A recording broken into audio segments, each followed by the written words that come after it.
ওই যে হুলোটা বসে আছে, ওকে ধরতে গেলেই এক্ষুনি পালাবে। মানে ওকে শুতে নিয়ে যাবো, তার জন্য ধরতে গেলেই এক্ষুনি পালাবে। ওই যে খাটের তলায় বসে আছে, ধরবো বলে। খাটের তলায় বসেছিল, যেই মুড়ি দিয়েছি সেই বাইরে চলে এসছে। এবার এটাকে ধরে নিয়ে যাবো, মুড়ি খাওয়ার জন্য বাইরে চলে এসে ওই খাটের তলায় বসেছিল।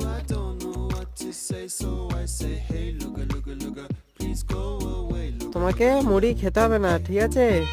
মুড়ি তোমাকে খেতে হবে না, ধরবো বলে খাটের তলায় গেছো, মুড়ি খেতে হবে না। ধরে নিয়ে যাচ্ছে আমার ঘরে, এখন গিয়ে শোবে। আমাদের হুলো বাবু এখন শোয়ার জন্য রেডি। শুয়ে পড়ো। জানি না বাচ্চা মানুষ কোথায়। এই যে এখানে শুয়ে পড়েছে, এই যে দেখো শুয়ে পড়েছে আমাদের হুলো বাবু, শুয়ে পড়েছে।